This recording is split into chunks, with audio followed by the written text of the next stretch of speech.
Hello, how to improve your concentration അതാണ് ഇന്നത്തെ topic. റൂമിലോ പുറത്തെവിടെയെങ്കിലും comfortable പൊസിഷനിൽ ഇരിക്കുക, റിലാക്സ് ചെയ്യുക. അതിനായി ഡീപ് ബ്രീത്ത് എടുക്കാം, അല്ലെങ്കിൽ ബ്രീത്തിങ്ങിൽ കോൺസെൻട്രേറ്റ് ചെയ്യാം. ഇനി കണ്ണുകൾ അടച്ച് ചുറ്റും കേൾക്കുന്ന വിവിധ തരത്തിലുള്ള ശബ്ദങ്ങളിൽ കോൺസെൻട്രേറ്റ് ചെയ്യുക. ഒരു കിളിയുടെ ശബ്ദമോ വാഹനങ്ങളുടെ ഫാനിൻ്റെയോ എന്തു തന്നെ ആയാലും വളരെ ചെറിയ ശബ്ദങ്ങൾ പോലും ഫോക്കസ് ചെയ്ത് കൗണ്ട് ചെയ്യുക. ഒരേ ശബ്ദം റിപ്പീറ്റ് ആയി കേട്ടാൽ അത് ഒന്നായിട്ട് മാത്രമേ കൗണ്ട് ചെയ്യാൻ പാടുള്ളൂ. ഇത് 5-10 മിനിറ്റോ അതിൽ കൂടുതലോ പ്രാക്ടീസ് ചെയ്യാം. എന്നിട്ട് ഡീപ് ബ്രീത്ത് എടുത്ത് റിലാക്സ് ചെയ്ത് പതിയെ കണ്ണുകൾ ഓപ്പൺ ചെയ്യുക. You will feel so relaxed and this will help you to improve your concentration and your presence of mind.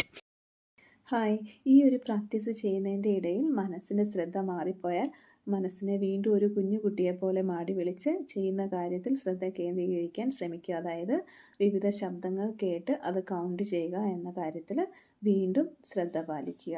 Thank you.